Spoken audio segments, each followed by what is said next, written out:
I must admit, first of all, that I don't really know the answer that is to the question that is in the title of our session, what does it take to build an intelligent machine? But I would say that an intelligent machine should be able to sense the environment and to understand the environment it is found in. If we look at the sensorial information that our body is exposed to, that we perceive through our eyes, that we perceive through our nose, ears, or tongue, or our skin, the majority of this information, over 90%, actually comes from vision. So I would say that it would make sense to equip an intelligent machine with the ability to see and to understand the world around it. And we humans, our visual system is extremely developed, but actually it starts evolving from more or less age 0 as we are born. And actually we acquire the capability to analyze visual information way before we, for example, start walking or learn how to talk. So it is so natural to us to be able to recognize objects that we are actually not fully aware of how complex this task is and what does it take for the brain to do these tasks on an everyday basis, basically every second that we open our eyes, that this is an ongoing process. And I work in the field of computer vision, where we try to replicate or imitate some of these wonderful capabilities of our visual system on a computer. And maybe a curious anecdote that one of the first works on computer vision actually started as a summer project at the MIT back in the 1960s, where a group of scientists connected a television camera to a computer and think that in that period it was super high tech. And they tried to make the computer describe and understand what it sees through this camera. And apparently it didn't work well. Even 50 years since, the problem is still far from being solved. And you may ask, of course, what does it make this problem so difficult? Why computer vision is so difficult? So, of course, there are many answers to this question. One of the answers has to do with the fact that the objects that we see around us are three-dimensional, and their appearance depends vastly on the viewpoint. It depends also on the illumination conditions and so on. So the same object can appear actually in almost infinitely many appearances. Just to give you an example, so I'm sure that you will immediately recognize the faces of yourself or maybe of your friends. But if you ask the computer to do the same thing, the computer will see faces that are smiling, faces that are sad, faces that turn left or turn right. And actually it would be a very difficult task for a computer to extract some features or characteristics of these images that allow to distinguish between different people versus other properties, other characteristics that can be attributed to external factors such as viewpoint or illumination. One of the classical illusions actually that visualizes how our visual system can be fooled, even though we learn for many years. It takes many years of training the neural networks of our brain to deal with these different ambiguities and different degrees of freedom in the appearance of objects.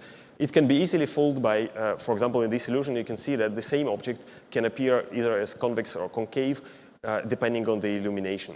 An interesting manifestation of this phenomenon was when the Viking spacecraft took pictures of Mars. One of the features that was discovered there looked very much like a giant face. And actually many people for many years believed that this is an evidence of extraterrestrial life. But of course, subsequent photos revealed that it's just some arbitrary rock formation, and the face-like appearance resulted only from some very particular lighting condition. So vision is really hard, not only for a machine, it is hard for humans, and we can easily be fooled and we can easily get it wrong. I'm sure that many of you have seen this movie, Minority Report, that appeared in 2002. And this is a little bit dystopian vision of how our world, hopefully not, but it might look in the 2020s. And one of the most famous scenes in this movie is when Tom Cruise is using his hands to manipulate virtual objects on a giant holographic screen. And this is actually also a vision of the producers of this movie, how our interaction with our future intelligent machines might look like. And of course, the ideas of gesture-based interfaces have been around for a while. And if you want to design such an interface that is based on computer vision, you need to solve what we call the hand tracking problem. Basically, you need to detect and recognize different parts of our fingers that constitute our hands. And of course, the hand is a deformable, articulated object. And there are many degrees of freedom, many ambiguities. For example, the fingers can be hidden from the view. So that's why this problem is quite challenging, and it's notoriously hard problem in computer vision. Fast forward several years after the movie Minority Report, Microsoft came up with a very successful product called Kinect. And basically, it was an add-on to their Xbox, a gaming machine, that allowed the users to control their games using their bare hands. So basically, you could move your hands and animate or activate your virtual self in your game or interact in this natural way with your computer.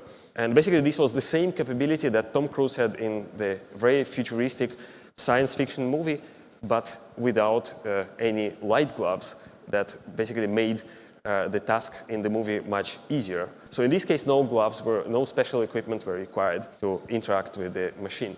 And this capability came from a novel three-dimensional sensor that projected invisible laser light on the objects in front of it, and using triangulation techniques, extracted the geometric structure of these objects to the accuracy of several millimeters. And it appeared that this three-dimensional information actually solved many degrees of freedom, many ambiguities that exist in standard two-dimensional images. So suddenly the hand tracking problem becomes much easier in 3 dimensions because many of these ambiguities are gone.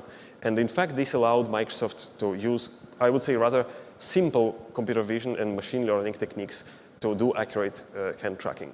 Now, of course, the principles on which the Kinect 3D sensor was based have been known in the field of computer vision for many years, but the commercial breakthrough came from the ability of Microsoft to design a device, to design a product that was reliable, that was affordable, and was also suitable for mass production. So Kinect was really a revolutionary product in this sense.